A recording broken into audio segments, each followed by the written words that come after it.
Mbote vraiment la bino surtout balanda émission la biso plateau de tout le monde sur notre chaîne YouTube Noblesse de Cœur TV, chaîne à bateau Maman Titi Catherine depuis Belgique. Vraiment je te salue là où que vous êtes. Balubi qui est la patronne vraiment ya musique la noblesse. La pêche au Bambote bisika aux ali balubi qui est non la plateau de tout le monde. Je suis pas seul, je suis avec ma consoeur vraiment. Balubi qui est diva de la presse congolaise. Il est vraiment mutato pesa makam mikolo balubi bo mesana na parce que il est mutato pesa makam mouvement na Noblesse de Cœur TV.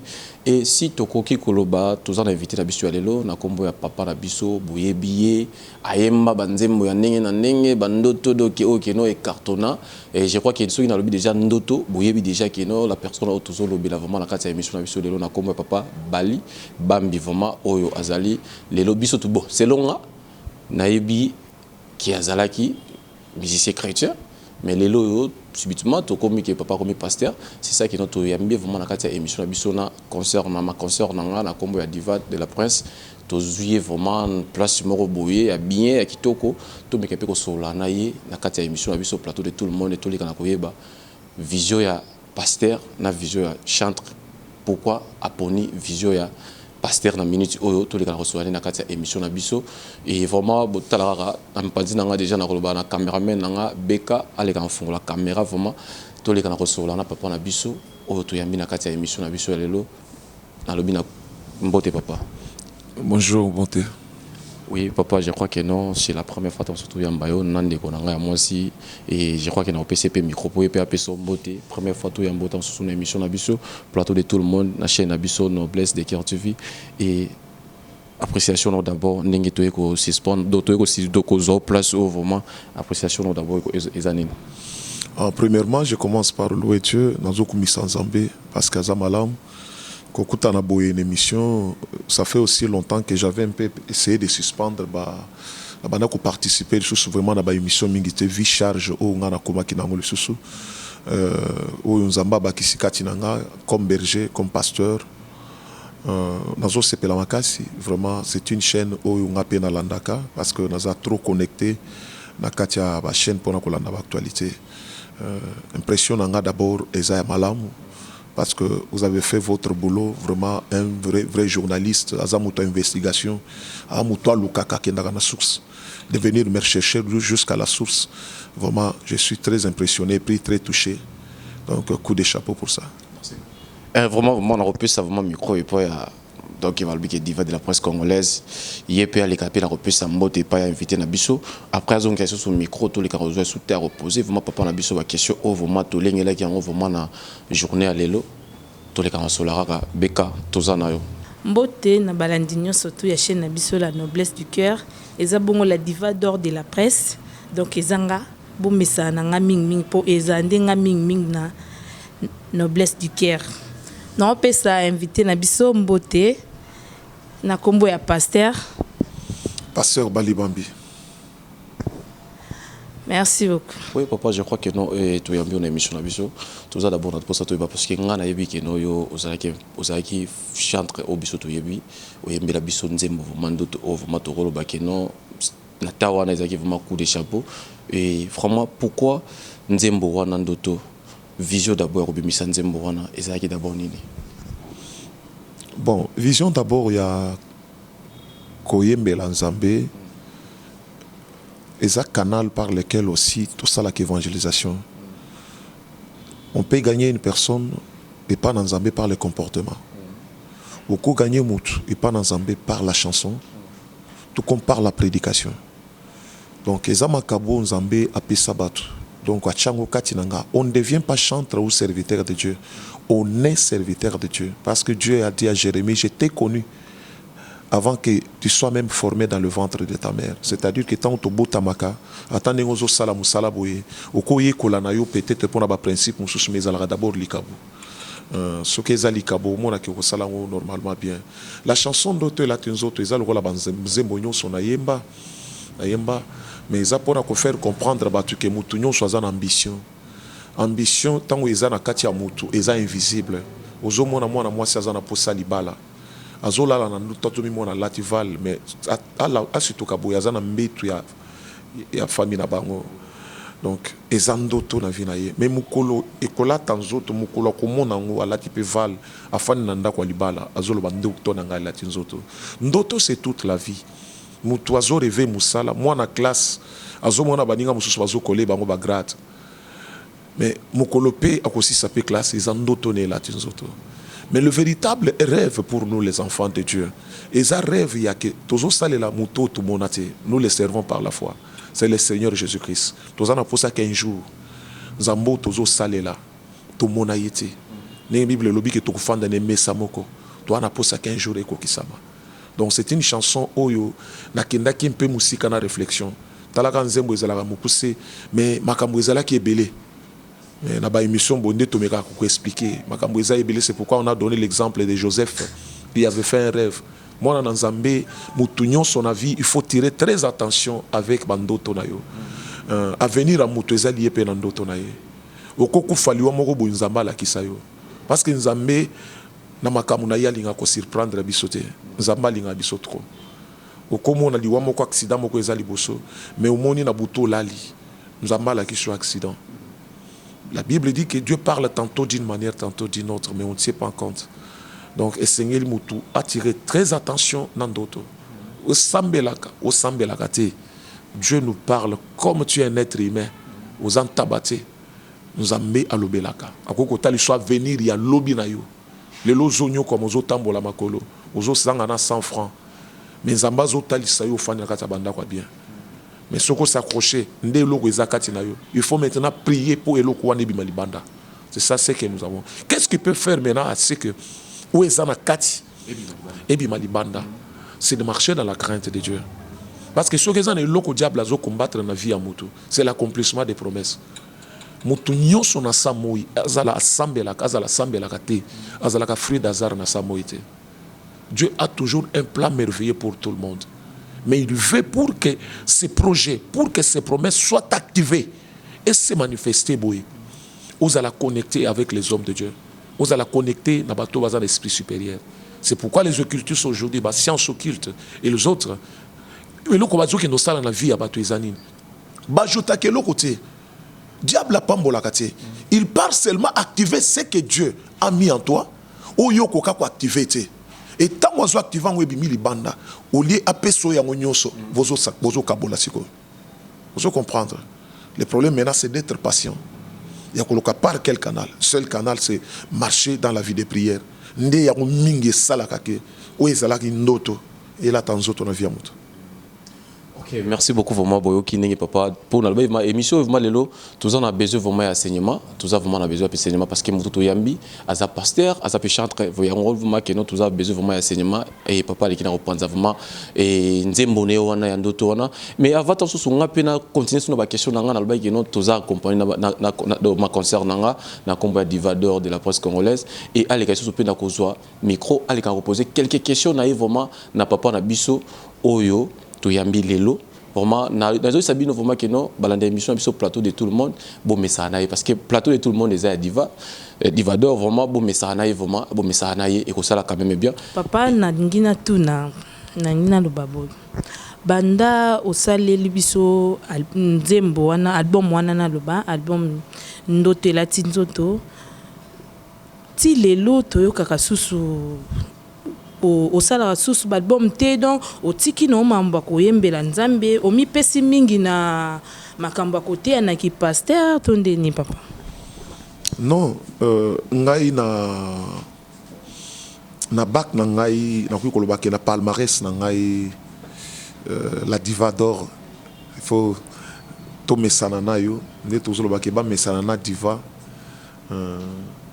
donc c'est-à-dire que eza kotikati na kotika koyembela nzambe te oyebi ata na kati l'église eza na culte moko te ko banda du début jusqu'à la fin que samba bayemba nzembo culte ozala elengi te donc nakuyi koloba que kutu na église na ngai bana na ngai babengaka nga double brassard eza nango langage moko vulgaire mais c'est une façon de koloba que Dieu m'a donné tout sokoyi na chant pour l'adoration et la louange okuta pasteur ayembela nzambe akitisi trop dans nzambe et sokoyi côté okuti vraiment que tozo panza pe nyama c'est-à-dire que koyemba après un certain moment oyebi ils a toute une charge pour les lots na yeba na bali bambi partout dans le monde. Ils allaient en France, ils allaient en Belgique, ils allaient en Afrique du Sud, ils allaient partout en Asie, ils allaient aux États-Unis. Donc, basé mon partout. J'étais distribué même en Europe, même aux États-Unis. Baïbinga. Donc, surtout là, dans le mariage, les Congolais, ils allaient au mariage, ils allaient aux États-Unis. Au monde, vraiment, qui est cause angate. Ils allaient vraiment, et comment le rôle national a fait. Donc, il a fallu que je me concentre.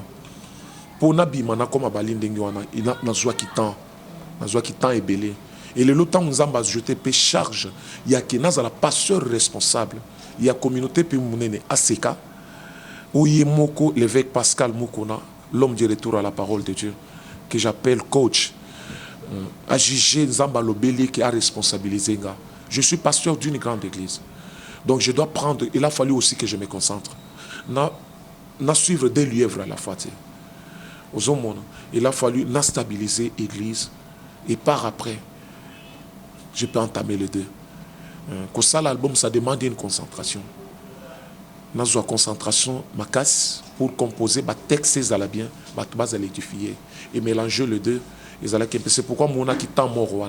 Je pense d'ici fin de l'année, le peuple de Dieu sera édifié. Ce message, moi, quoi, qui tourne ma casse, en tant que pasteur maintenant. Oui, papa, Nanina, tout na sous deuxième question nangaim. Pourquoi bino nyoso tout ba chantre ba to bando yembela nzambe bino so beaucoup mika ba pasteur bo comprendre le mot bonaki pasteur ezo foot par rapport ya ko yembela nzambe tondeni papa. Non, la diva, ce n'est pas ça. Ça selon le monde, Au moni mutunyo so ka une église, hein?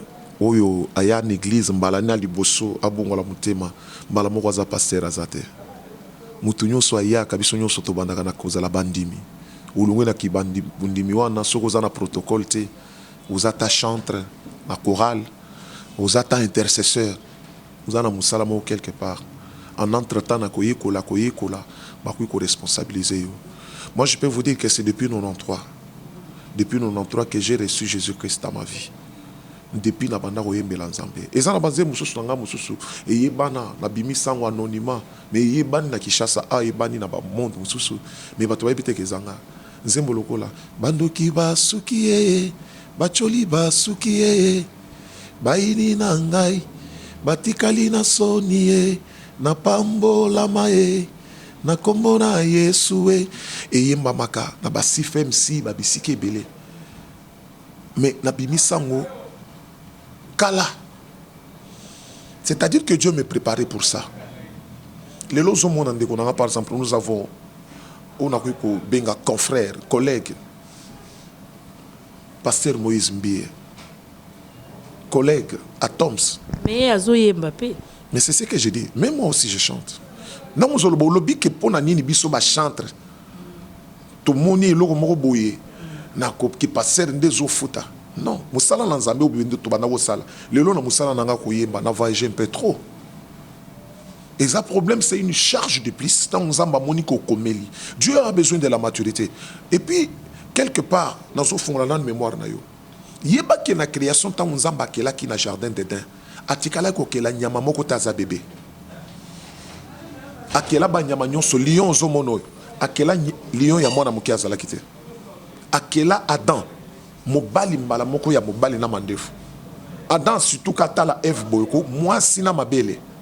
Tu sais pourquoi? Nzambe a responsabilisaka un responsable a responsabilisaka mutaza mature. So kozana na maturité. Ozana maturité, Dieu ne peut jamais te responsabiliser. Même pour votre bénédiction ne toujours le bano boy. Pour Nzamba responsabiliser les lois pe sombon ebele. So kozana maturité et comme mon aliwa. Et comme on n'importe comment. C'est pourquoi je m'en abatte sur la vie. Basua bomengo sans maturité. Les lois sur bazar malita. C'est pourquoi Dieu me responsabilise quelqu'un qui est mouton a commis mature. Les lots on a commis mature depuis 93 jusqu'à aujourd'hui. J'ai édifié nombreux. Les lois sur va comme pasteur, ba bongola banzembo. Ba bongola mitema na bango na banzembo nanga. Azalaka païen, tant on a zoé Nzambe, aïe na église, akuti nga na za chantre. Nzembo na ngai bongoli se mutema, a commis pasteur. C'est le problème des temps. C'est des problèmes de temps. Moi, j'ai attendu le moment. Le moment maintenant est venu. Et puis vous, au Koya Kosala, Torah Kosala, l'émission, il y a quand même aux Zoata, ambiance à l'église. Un certain dimanche, il y a aux émissions, il y a quelqu'un en train de prêcher devant l'église. Et vous verrez que beaucoup de papa Mikolo, maman Mikolo, et des choses du surnaturel, les Kamakas. Vous comprenez que je ne force pas. J'étais dans l'école. Non, je fais. Merci, merci, merci, pasteur. Merci de répondre à la question Nabiso. Merci beaucoup. Oui, papa, je crois que non. Dans l'équipe un peu Kolanda, donc il y a concernant la diva. Je crois que Mickey peut expliquer biso marambo belé belé na kati. Na ça pour ça justement na place d'abord au lobby qui non. Nous avons préparé un peu na manzembo ou au pasteur mais na landi frère na bino moko na kombo ya frère Pichu Mwanza ya lobai qui non. Tout le monde monto longwe chantre comme pasteur comme si côté on est comme mbutu mutu to ba kino na oyo lobby c'est qui bino ne besoin na réseau ya na réseau te parce qu'il y a yemba kinze mone mo lobby kino ozo mona mutu longwe na koyemba nzembo côté vision nzamba pesa qui a dérouté comme mba moko pasteur par là au ko expliquer bisoni nzembo na ya Pichu Mwanza na tikala ko yoka ngote il faut na zo vraiment tant ko landango soki ayemba nzembo ndenge wana eza hérésie eza ba erreur très grave. Parce qu'aujourd'hui, nous avons bateau, Bassal Nazamé, Bazar renommé au niveau mondial, comme Badumi Chouagar, Talavan Stea, un bon claviériste, un bon chanteur. Il chante, et en commençant même par David. David était un chanteur, il était prophète, il était roi. Zolanda papa. Ce qui a été c'est qu'il a rectifié le texte. alobi na nzembo na keno passé bisika donc chantre isika oyemba okomi ko teyande na banzembo na yo okomi ko teyande donc bana oyemba d'abord c'est quoi? Chanter ça d'abord c'est quoi? Quand nous chantons nous faisons véhiculer le message. Na kata nzembo zaka musique na bandita la do ré mi fa sol la cité. Nous utilisons la musique comme instrument. Tous autres paroles, tous les instruments, on a tout combiné, on a son d'une manière agréable. Mais ce qui sauve, c'est la parole. La même manière que pasteur Azofan dans un stylo pour préparer la prédication. Introduction, développement, conclusion. C'est la même manière que nous avons même parole au pasteur à dimanche. Nous avons une mélodie, même message. Et j'écoute l'engimakas c'est le même travail. Vous allez comprendre, papa, c'est le même travail. Par exemple, que vous allez qui chantent les lots comme bon. Non. Nous avons Léopold Mutombo Kalombo, l'homme à la langue brûlée, que j'ai toujours appelé les bons prédicateurs. Parmi, à quoi que je fus chantre dans Zambé Malam. Regarde ce que Dieu est en train de faire avec lui. Où est le péché? Si c'est pour la gloire de Dieu, si c'est pour gagner les âmes. Parce que notre objectif, quand nous chantons, quand nous prêchons, tout ce que nous pouvons faire prophétiser qu'on sort, c'est pour dépeupler le royaume du diable. Entre nous, il ne peut pas y avoir de guerre. Je reste chantre. Aujourd'hui, Moïse Mbié continue à chanter. Atoms continue à chanter. Bali Bambi, je continuerai toujours à chanter. Étant pasteur berger. Mais j'étais préparé pour ça. Vous allez comprendre, papa. Au moment où vous appelez pour n'angoter, vous appelez n'angoter, et aussi m'appelez. Vous avez peur au monde appelé Batubaroya Pembe n'angoter. Mais si vous avez reçu l'onction et l'appel de Dieu pour ça, vous verrez que nous avons ressuscité Batubakoya et Belé. J'ai une église au Nganazo Kamba. Et cette église il y a 7 mois. Mais bate union sur ma côté à place wana na tuna ka bango beaucoup copier cette église combien d'années? Ba copier ça 10 ans. Ata yo mokolo roya na église na 7 mois. Oloba oyo eza 10 ans. Ozambiaka papa loba ka vérité. C'est pour vous dire que okomona ke batu bazai edifié bazoya bango moko. Musalo na sala qui chante bato ba sepela nanga na niveau banzembu. Tant ba moni que non, il est devenu berger. À partir ya bolingo wana n'est na sala qui édifié. Bazo pousse en avec confiance. Je crois que non ozo mekempe ko enseigner biso vraiment bien tout ça pour ça d'abord to balikambo o komi pepa bino ba pasteur miracle pour to yebi ki non nzamba loba ki non ndenge bozo zwa ngo ofele bozo pesa pe ngo ofele mais lelo o komi miracle avant pasteur à ça la miracle to donc appeler ça miracle pas ya mutu, il faut d'abord ôter, il faut payer ça non boya va miracle, il faut payer ça boy.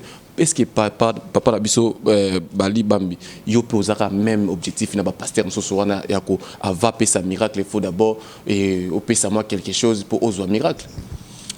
Si vous connaissez ces pasteurs là, il faut condamner ça quand vous parlez comme ça. Moi je condamne aussi. Je condamne à la lumière de la parole de Dieu. La Bible dit, vous avez reçu gratuitement, donnez aussi gratuitement. Vous savez, la Bible dit, mon serviteur me servira. Et moi, l'Éternel Dieu, je le bénirai. Je n'attends pas la bénédiction auprès de celui que j'ai prié. Parce que j'ai chassé les démons. Oui, bien-aimé, l'offrande est biblique. Et ça n'a pas ce qu'on s'est dit. Bisika na ibisaka na te ka lususu lobaka bisika lo sambo ki se limité et loko iko le ka place on ebuki babariro na ezala offrande. Le Dieu de la Bible jusqu'aujourd'hui, il est dans l'offrande. L'offrande est biblique. Ce que nous condamnons c'est quoi? C'est exiger ça avant de faire l'œuvre de Dieu. Mais il faut montrer à la personne qui est venue avec le problème qu'après avoir prié, mais bien aimé, il faut faire une offrande. Là où ta prière peut-être n'a pas fait quelque chose, cette offrande ici, écoutez bien aimé, tant Kayena Abel, bakena ki liboso na Nzambe, bakena ko la prière te, basala ko offrande. Ozolanda, Nzamba zolo bakena bomi mokili mobimba na mai, likolo lisumo, na bomi mokili mobimba. Nzamba exterminer mokili mobimba a sauvé cette personne. Noé na banana ye. Noé azobima na kati ya boîte. Nzamba ebisete ke sala offrande. Kobima zobima na boîte azo sala offrande. Nzamba a se repentir likolo. Alubina kotika le skoboma mokilité. Or, lisumo ya bomelaka mokili wana, ti le ezo exister. Mais à cause de l'offrande, Nzamba zo se repentir azo lobani, na kotika la koboma lisusu mokilité na mai. Arc-en-ciel et bimi. Qu'est-ce qui a fait changer la voix de Dieu? L'offrande peut changer même la décision de Dieu dans votre vie. L'offrande, mon frère. L'offrande a de l'impact plus que la prière. Mais ce que nous refusons, c'est quémander, commencer à marchander. Au lieu de faire l'œuvre de Dieu, vous exigez ça. Non, c'est la parole de Dieu. Donc, Seigneur, que ça là, Saoul a zokendo luka richesse ou ezala ki richesse sa famille na yeba ânesse perdu de son père. Azokende na waluki moi mobimba zo mona ngote. Tango zokende kokutana na musali na Nzambe le prophète Samuel. Écoutez zolo banini. Non, on ne peut pas aller chez l'homme de Dieu mais vide. Qu'est-ce que nous avons? Azala ki nambo. La Bible dit que tango bazo poussa na liboso Samuel et directement Samuel azo ebisa on ke basima mona ki déjà yango. Tatana wa samona ki yango kala. Qu'est-ce qui a fait qu'il y a mon amour? Nous avons que le royaume à Pessier. Est-ce que Toki Pekoyeba, les autres hommes dans l'église est comme non, et l'église est comme royaume, mais comme non, ce qui papa a tiki mon azui, mon papa a tiki mon azui. Est-ce que les lots papa la biso balibambi, aza déjà na préparatif déjà moutou a conquis au tikrapé na simana ce qui est le loi azate ou les lois voyager aza sous le awa na kishasate azapé na moutou déjà azo préparé déjà le kola mon anaye. Et c'est d'abord. Même Jésus-Christ avait préparé ses successeurs. Les successeurs du Seigneur Jésus-Christ, c'était les apôtres, les gens qui étaient tout autour de lui. Non, non, ça je peux dire que c'est l'anarchie même. Ce n'est pas biblique. Si ça devient vraiment tout un système que quand vous mourrez, c'est votre fils automatiquement ou votre frère qui vous remplace, ça devient autre chose. Parce que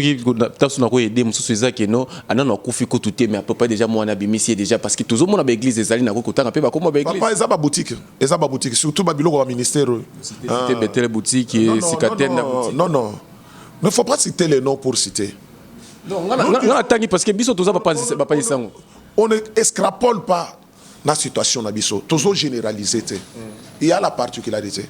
Dans une famille, quand vous parlez de cité Bethel, moi je suis de ceux-là qui ont côtoyé la cité Bethel. Qui produit par l'apôtre Emmanuel Mbiya Moulaya, le père de Moïse Mbiya que vous voyez. C'est mon père, apôtre Emmanuel. Moïse, vraiment c'est la famille. Je suis vraiment le fils de la maison. Papa Souga Moninga Boye, donc vraiment je suis le fils. Moïse, tous ses frères, le seul garçon qui est resté dans cette famille, Congo, c'est Moïse. Je fréquentais cette famille. Je connais la maman, je connais tout le monde, ma mamie, tout le monde, je les connais. Moi, non, tant wa botani. Papa na ya pesa yembeka. Nenge ba pesa Samuel et pas Anne. Aye koti ke l'église. Ba pesa Moïse ozo mona wana. Ba pesa aza bébé. Papa na lobi ki ye na pesa pour na musala na Nzambe. Attention, nous devons faire attention. L'origine d'abord de cet homme. Donc, il est serviteur de Dieu. Vous connaissez l'histoire de Samuel. Ce qu'il a fait avec Dieu. Enlevez l'histoire de Cité Bethel. Mais au Moussou Sezo le Kao, tout de la paix origine. Jésus-Christ a fondé na baye kolina ye, Marie a zoaka pe boulouana. La Bible dit qu'il y a même deux frères parce qu'après Jésus-Christ Marie a botakabana. A même pas ne quoi Jésus. Aya na bangwa zo ibsa Jésus ni. Zo oyo ochaye na droite na yo, Moussou chaye na gauche na yo. Na façon que bo reza la bo la famille. Réponse à Jésus à Bisséndénine. Non. Ce n'est pas sa femme. Ba oyo ba kuiko zala ningo zo lobela wana, ce sont ceux-là, mes frères, qui sont en train d'écouter la parole de Dieu. Ezali kamba famille. Ce comme on dit kamba famille comme le la boutique mo ya famille. Allez-y comprendre que là il n'y a pas la présence de Dieu. Il faut même quitter. Papa na tout na sous question sous na luba boy. Dans moment na aseka et comme lokola tribalisme mo boy po banana e baba aseka nyonso aseka wabio aseka nyonso tu en village ça so landikara mutu azoteya azalaka muluba nde pasteur évêque pasteur mukulanza muluba bino nyonso to bozaka baluba eza nini bokoteta mutu bandundu mo wana te mukongo moko boye ata na aseka moko boye ata aseka soki ngiri ka baluba na baluba po problème eza nini papa quand la sekata investigation de salaire eza clarté au lobby c'est un constat aux journalistes. Mais je t'ai contredit. Quand bien même que Papa Nabiso, notre père, l'évêque Pascal Mukuna, Azamuluba, les Kamunanzambé, Zalakane Kolote. Tozan Aseka, ils ont implanté partout dans le monde. Ils ont en Équateur. Bao Bazakuna Bazabato Équateur. Aseka, ils ont en Lubumbashi. Aseka, ils ont en Est. Aseka, ils ont en Bandundu. Aseka izana Kikwiti na villa Kinshasa ba aseka nyonso ezaka ba passer baluba te na ko tangela kombo ba passer te o ngana yebi na villa Kinshasa parce que yo qui na lobi ke otangela ngai ba kombo ba passer baluba oyo yebi ba passer aseka toza plus de centaines 150 églises na villa Kinshasa wana na yebi papa mais baluba donc okoko siko ko tanga ba kombo na bango nyonso te po omona soki ezaka baluba wana siko ko poser nga pe question na tangelo te po yo banda d'abord otangela nga na 150 wana non kokate poser la baluba c'est pour vous dire que eza question posée le quoi la journaliste likamona nzambe tolongola makambo ya tribalisme c'est que nous prêchons dans la c'est quand vous verrez que c'est Jésus qui est prêché. Passer à Kouiko Zalamuluba, mais au Kukuta na kati na bandimi. Au Kukuta ba Congo, au Kukuta Bangala, au Kukuta ba Swahili, banana Nzambe. Tozalaka le susu baluba te tokoma ba mu Yesu. Ngai bali Bambi. Nazamuluba d'origine. Ne tokoloba par exemple que mutazana Belgique a une nationalité vraiment belge mais d'origine congolaise. Nazana ngamu Yesu mais d'origine Moulouba. Parce que même Jésus-Christ était de Nazareth. Okay, merci beaucoup vraiment. On a vu surtout CPL vraiment la interview autre les quelqu'un a reçu pasteur Nabiso et je crois que non avant tant on a posé question dans vraiment sous qu'on a pu si moté vraiment la maman dans tête Catherine vraiment et pourquoi pas Pascaline Dramba d'ailleurs Pascaline Dramba vraiment depuis Belgique maman la question moté maman ni Chabilaka la patronne vraiment toujours na Belgique wana la pesibino surtout ba moté papa tout ça pour ça d'abord toyeba mot de la fin na yo programme à église Ezawapi, numéro de téléphone, quelques personnes au remercier bango na émission le lopo. Tout ça vraiment la plaisir to yebi no to koyali susu na kati ya église, to yali susu wana tous les kala koyo kapeli lo bali susu na ndenge pe to leki na kozo vraiment mon appréciation no susu et ko sala biso quand même bien. Oui, nazo komisa Nzambe ebele na kanisi bazali banda mboka bao bakozala informé. Je pense que ezaba émission, eza chaîne a bien Maman Catherine, que Dieu vous bénisse, parce que les instruments qu'ils ont utilisés pour édifier nzamba pambola yo bandoto na yo epela tanzoto na vie na yo nyonso za nango lokola projet programme ya église eza que na toza na kati ya 21 jours de prière oyo tozolobela de zéro à héros. Dieu nous a appelés du néant pour tiamati sabiso parce qu'il a dit il tire de la poussière pour faire asseoir avec les grands. Toza na nzambe oyo alokotaka moto na zéro akomisi héros. Lokola salana Gédéon, lokola salana ba Jephté, lokola salana ba Joseph. Na ye moko ndinga ye mei ay kotalisa biso exemple wana na kobota mananda kwa bibwele tomona bisika uta tomona bisika pe akina kosuka. Donc programme na biso église est que nous prions de mardi à vendredi. Ma prière na katia communauté ACK ezalaka permanente. Au ta prière à tongo de 10h jusqu'à 12h ezali avec des prophètes, des consultations prophétiques. Ma prière à combat ezali de 16h jusqu'à 19h. Dimanche au kuta na tozo banda de 8h jusqu'à 11h30 culte na biso et suki. Mais toujours continuer dans le programme pour tout cela ba obasi ozelangai na niveau ya banzembo bozala na kimia. Je suis en train de préparer ça et je pense d'ici là il y a quelques chaînes na komekempe ko somba ba espace na ba chaîne ata weza câblé ata na chaîne na biso o tozanango Noblesse TV pour te permettre vraiment que vous allez édifier. Na linga qui na travaillé un peu à l'anonymat avant que nabimisa musalango vraiment le bosso mutunyonso. Nzambe apambola bino numéro na biso contact eza plus 243 ou plus 243 84 09 32 807. Vraiment que Dieu vous bénisse. Merci beaucoup Nabino Nyonso lundi émission na biso na pasteur na biso na sibino batu bozana bandako bozi quelque chose oyo ba question botinda kitotu na pasteur à répondre biso. Merci beaucoup na yango na pesi mbote mingi na mama Titi Catherine mbote belé na Belgique kuna pasa za mama Titi Catherine la diva d'or yeyo na bosani susute Laurent Kibanda na France bambote belé passe bozali donc c'est beaucoup vraiment aussi ces émissions na biso to banda qui bien pétolique aussi qui s'arront vraiment bien na papa la biso je crois que non boyo qui papa ndenge a expliqué ndenge a lobby vraiment éviter la biso aller vraiment to sepel vraiment na kati ya plateau na biso vraiment émission na biso plateau et de tout le monde vraiment oza présenté na yemoko diva de la presse congolaise vraiment boyo qui ndenge a lobby kata moi vraiment na ko sanga tina remerciement bato basala rakeno to zala zala boye mauvais Guy Basket vraiment ba lui que non des continents na peso bambote maman na biso Bobette mabanza motema pasteur na biso na kati ma Belgique pasteur de Yondonga vraiment la pesi bino bambote maman ya bato ya Stella la fraîcheur Jeanne Bomboli fondation Jeanne Bomboli depuis États-Unis vraiment la diva yé vraiment azoya na mon pépé c'est la carte internet